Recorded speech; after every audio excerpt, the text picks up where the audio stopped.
पालन करायचं असेल तर सगळ्यात पहिली गोष्ट आमच्या कपाळाला गंध पाहिजे. आहे का? असतो का? शाळेमध्ये सांगतात लावू नका, टिकली लावून देऊ नका. हा, टिकली लावून यायचं नाही. काय करू, माझे विषयच ते आहेत. विठ्ठल विठ्ठल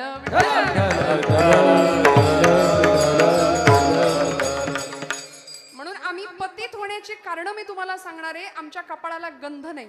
गणपती बाप्पा आलाय. परवा एका मुलाला सांगितलं, अरे देवाजवळ चाललाय, छान धोतरनेस, मस्त कपाळाला टोपी, डोक्याला टोपी घालून मस्त देवापुढे उभा राहा.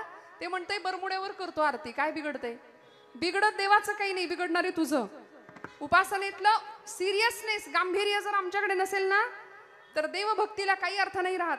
आमचा आचार विचार उच्चार सगळं जर संपन्न तिकडे जायचं असेल, आम्ही खऱ्या अर्थी या देशाचे सुजाण नागरिक म्हणून व्हायचं असेल ना, तर आमच्या देवदेवतांची अत्यंत गांभीर्याने आम्ही सेवा उपासना केली पाहिजे. आणि संतांनी आम्हाला हेच सांगितलं श्रोते हो. या धर्मपालनासाठी या हिंदवी स्वराज्य संस्थापक छत्रपती शिवप्रभूंनी सबंध जीवन खर्ची घातलं आणि या जगदंबेची करुणा भाकली होती. तिला सांगितलं होतं की तू मला शक्ती दे. म्हणून तुळजापूरची तुळजा भवानी छत्रपती शिवप्रभूंना स्वतःची भवानी देते, तलवार देते आणि त्या तलवारीला अधिष्ठान देते आणि मग विनाशायच दुष्कृताम धर्मसंस्थापनार्थाय संभवामी युगे युगे हा अवतार एका अर्थी छत्रपतींच्या शिवशंभूंचाच अवतार छत्रपतींच्या रूपाने पुन्हा एकदा होतो. आणि आई जगदंबेला साकडं घालतात.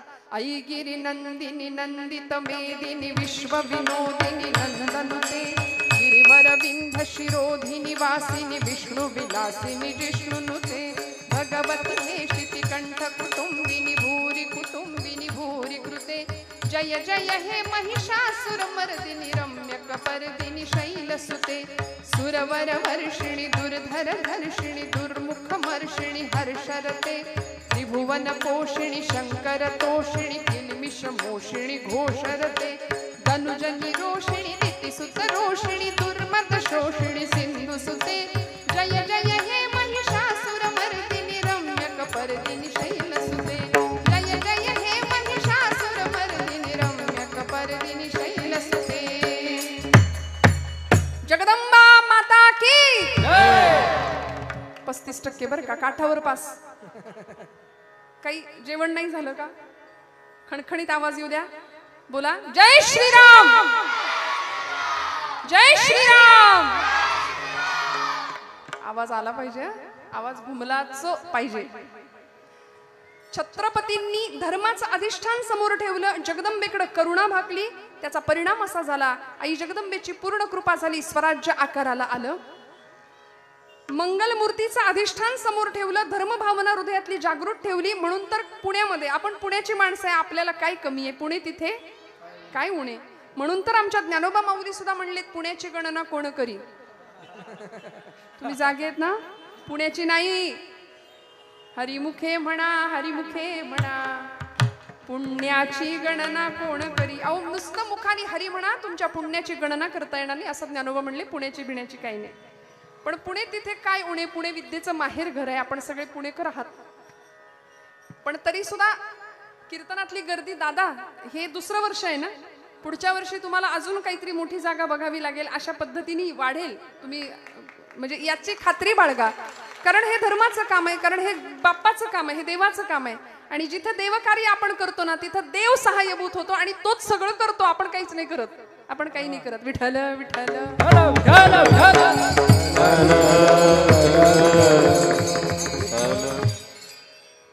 मंगलमूर्तींचं अधिष्ठान सापडलं. स्वराज्य आकाराला येत असताना जिजाऊ माऊलींनी आपल्या 5 वर्षाच्या बाळाकडून पुण्याची भूमी नांगरून घेतली. सोन्याचा फाळ लावलेल्या नांगरानी भूमी नांगरत असताना एक तांदळा सापडला गणपतीच्या आकाराचा.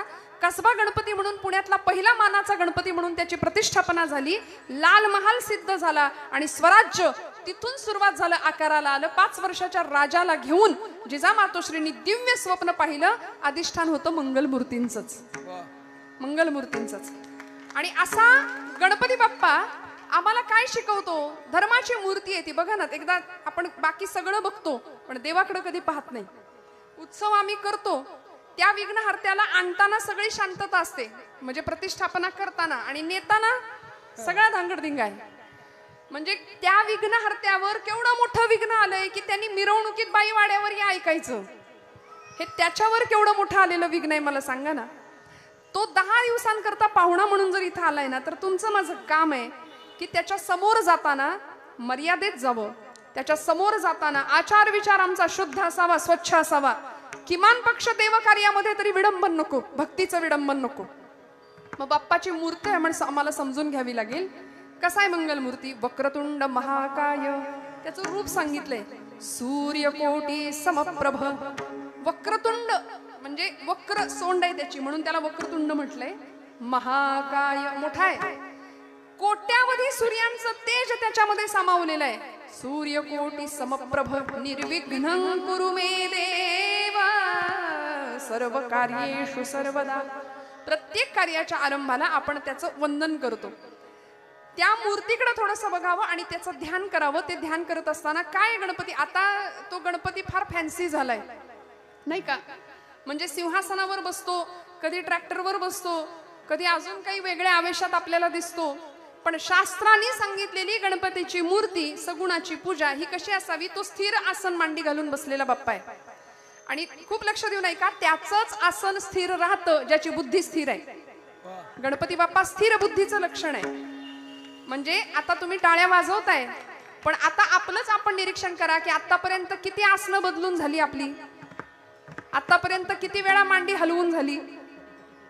त्याचंच आसन स्थिर आहे ज्याची बुद्धी स्थिर आहे. गणपती बाप्पा स्थिर बुद्धीचं लक्षण आहे, स्थिर बुद्धीचं प्रतीक आहे.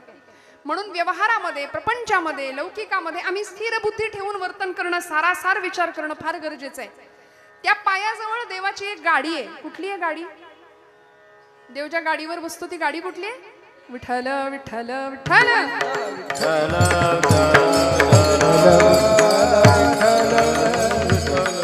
देवाची ही गाडी अशी आहे की सगळ्या घरात जाऊन फिरून येते, आहे की नाही? किती छान आहे. मोठ्यात मोठ्या कार्यकर्त्याचा, म्हणजे मोठ्यात मोठ्या नेत्याचा किंवा मोठ्यात मोठ्या महापुरुषाचा, माणसाचा लहानात लहान कार्यकर्ता सगळ्या थरापर्यंत जातो. त्याचं हे लक्षण आहे. उंदीर मामा सगळ्या घरात येऊन फिरून जातात. तसं हिचं वाहन चालेल का घरात आलं तर? देवीचं वाहन चालेल का घरात आलं तर? विष्णूचं वाहन कोण आहे? जागे राहा. कोण आहे? आले का कधी कुणाच्या घरात इथं भवानी पेठेत? नाही ना. पण बाप्पाची गाडी आली आहे ना, सगळीकडे आली. ते शांत बसलेलं कधी कुणी पाहिलंय उंदराला? चंचलता हा त्याचा गुणधर्म आहे. कुरतडणं हा त्याचा स्वभाव आहे. उद्योग हे हा त्याचा गुणधर्म आहे. हा त्याचा गुण आहे. गणपती बाप्पा उद्योगावर आरूढ आहेत. आणि जी माणसं आळशी असतात त्यांना बाप्पा पावत नाही. म्हणून कारण अभ्यास तुका म्हणे, असाध्य ते साध्य करिता सायास. म्हणाले असाध्य गोष्टी साध्य करू शकतो आम्ही फक्त कष्टाने. आता काय झाले, देव बुद्धीची देवता आहे, उद्योगावर आरूढ आहेत. आम्हाला कष्टाशिवाय सगळं पाहिजे. काहीही कळत नसताना आई वडील पोरांच्या हातामध्ये मोबाईल देतात.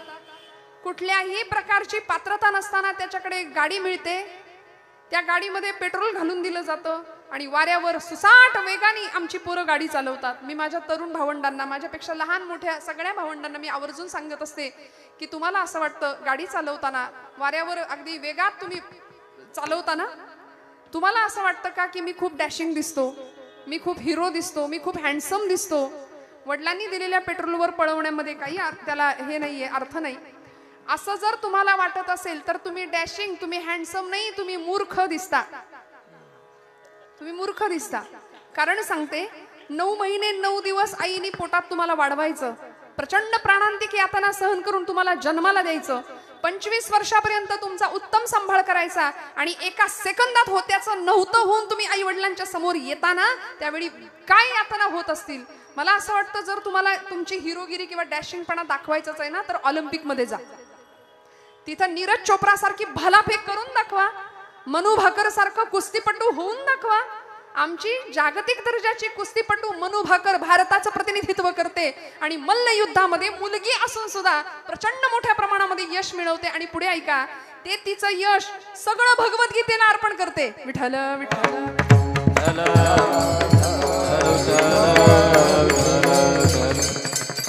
मोठी बातमी हेडिंग आहे पेपरचं, मला मिळालेले सगळे मेडल किंवा मला मिळालेलं सगळं यश हे भगवद्गीतेमुळे मिळालं.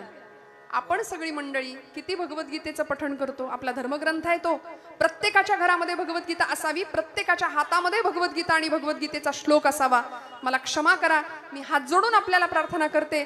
भगवंतांनी अर्जुनाला नाही, अर्जुनाच्या निमित्ताने तुम्हाला मला सगळ्या भरकटलेल्या समाजाला उत्तम ज्ञानाचं संजीवन दिलंय भगवद्गीतेच्या माध्यमातून. एक तरी श्लोक, ज्ञानोबांची एक तरी ओवी. आपण महाराष्ट्रात राहतो ना, कुणाला म्हणायचं मराठी? आपले पुण्याचे आचार्य अत्रे नावाचे साहित्यिक इथं होऊन गेले, प्रल्हाद केशव अत्रे. अत्र्यांनी फार सुंदर मराठी माणसाची व्याख्या सांगितली. मराठी कुणाला म्हणायचं? कुणाला म्हणायचं मराठी? सांगू सांगू का? जागे आहेत ना सगळे? मराठी कुणाला म्हणायचं? म्हणाले, ज्याची ज्ञानोबांची एक तरी ओवी पाठ आहे त्याला म्हणायचं मराठी. पहिली ओळ. ज्याला तुकोबांचा एक तरी अभंग पाठ आहे त्याला म्हणायचं मराठी. 2. आणि तिसरी गोष्ट, ज्यांनी माझ्या छत्रपती शिवप्रभूंचा एक तरी गड पायाखालनं घालून आणलाय त्याला म्हणायचं मराठी. विठ्ठल विठ्ठल.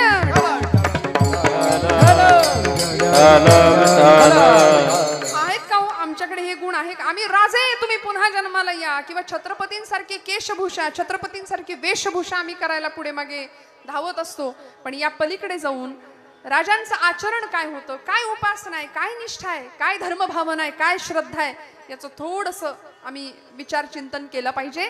स्थिर मांडी आहे गणपतीची, पायाशी उंदीर आहे. आणि उंदराला आखू असं संस्कृतात नाव आहे. जसं मूषक वाहन गणपतीला म्हणतात तसं त्याला आखू वहन असं म्हणतात. आणि आखू म्हणजे माया. गणपती बाप्पा आम्हाला सांगतायत, संसारामध्ये मायेला डोक्यावर नाही घ्यायचं, माया पायाशीच राहिली पाहिजे, नाहीतर ती तुम्हाला बुडवेल या भवचक्रात. मोठं पोट आहे बाप्पाचं. कशामुळे झालं हो? कशामुळे पोट मोठं आहे देवाचं? मोदक खाऊन नाही ना, मोदक खाऊन नाही मोठं झालं पोट. गणपतीचं पोट मोठं आहे, त्याला लंबोदर असं म्हणतात, कारण अनंत ब्रह्मांडे उदरी हे त्याचं उत्तर आहे. अखंड ब्रह्मांडाचं उदर, सगळी ब्रह्मांड त्याच्या उदरामध्ये आहेत. एवढंच नाही, तुमची माझी पाप तो पोटात घालतो म्हणून त्याचं पोट मोठं आहे. आणि ती पाप बाहेर येऊ नये म्हणून नागपाशाने ते पोट बांधलंय. लक्ष द्या, लक्षपूर्वक मूर्तीकडे पहा. गणपतीचं पोट नागाच्या पाशाने बांधलंय देवानी. का बांधलं? म्हणून आपण आरती म्हणतो. आरतीतले शब्द सुद्धा आम्हाला नीट पाठ नसतात. कार्यकर्त्यांची सुद्धा आरती नीट पाठ नसते. माफ करा मला, कार्यकर्त्यांना सुद्धा डोक्यावर टोपी घालायची असते गणपतीच्या आरतीला. हे कळत नाही, हे शिकवावं लागतं. निदान आरती करत असताना तरी बाई ग केस बांधून राहा. परवा जळले एका पुरीचे केस आरती करताना. बाई, आरतीत तरी आपण बांधू शकतो की नाही? संस्कृती आपली पाळूया ना त्या त्या वेळेपुरती. बाकीचे लोक त्यांची संस्कृती पाळतात ना, मग आम्ही का नाही आमची संस्कृती पाळायची, आमचं धर्मशास्त्र सांभाळायचं? काय आरती आहे आमची? लंबोदर पीतांबर फणीवर. हा, वंदना का बंदना? काय शब्द आहे? बंधना. बरोबर ना? परवा एक जण म्हणले लंबोदर पीतांबर फळीवर वंदना. म्हटलं फळीवर कुठली वंदना बसवली यांनी? काही म्हणतो, एक धड आरती पाठ नाही, धड स्तोत्र पाठ नाही, धड ओवी पाठ नाही. लिंबू चमचा द्या यांच्या तोंडात, मग ते स्पर्धा करत बसणार. संगीत खुर्ची आणि लिंबू चमच्यानी आपल्या मंडळात आहे असं काही स्पर्धा? होतं का? नका करू. विठ्ठल विठ्ठल विठ्ठल. मला सांगा ना, मला सांगा, लिंबू चमच्याच्या शर्यतीत पोरांना पळायला लावायचं, काय मिळणार आहे त्यातनं? शस्त्र शिक्षण शिकवा ना त्यांना. उत्तम लाठीकाठी प्रशिक्षण शिकवा. स्तोत्रांच्या स्पर्धा घ्या, अथर्व शीर्षाचं पठण घ्या, देवी सप्तशतीचा पाठ करून घ्या, रामरक्षा पाठ करायला लावा, हरिपाठाची तयारी करून घ्या. पोरं आमची नाचतात बघा कशी हरिपाठात पावली. इथल्या मुलांना त्याचे शिक्षण द्या. लिंबू चमच्यानी काय मिळणार आहे? संगीत खुर्ची खेळून काय मिळणार आहे आजच्या पोरांना? इतकं संकट दारात आलंय, मी स्पष्ट नाही बोलत, इतकं भयानक संकट दारात आहे. आपण नाही सावध झालो ना तर उद्या गळ्यावरनं तलवारी फिरतील, आपल्याला कळायचं नाही.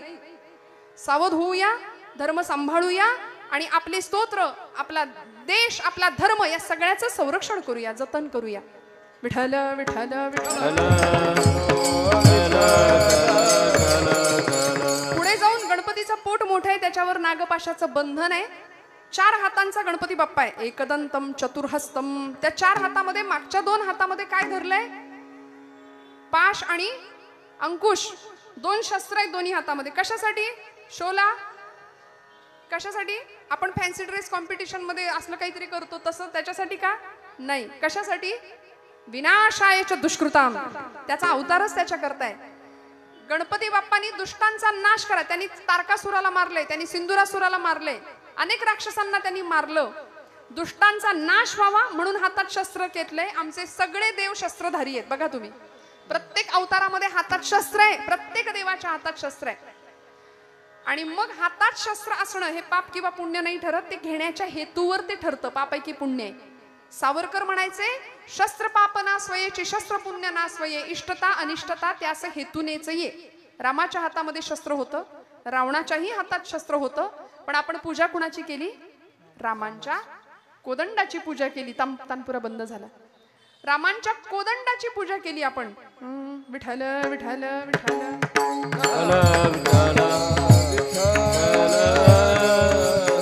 त्यामुळे अशी शस्त्र पूजा आपण दसऱ्याला करतो की नाही, शस्त्रांची पूजा आपण करता की नाही?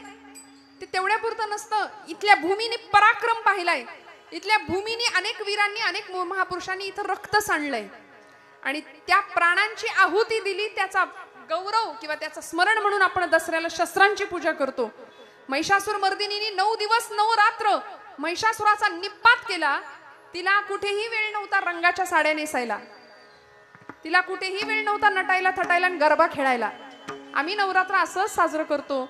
आता तो मेसेज काही दिवसात फिरेल बघा, अमुक दिवशी अमुक रंग, 9 दिवसाचे 9 रंग. आणि मग आम्ही आमच्या घरी जे काही डोकं खाऊ सगळ्यांचं की मला या रंगाची साडी पाहिजे म्हणजे पाहिजे त्या दिवशी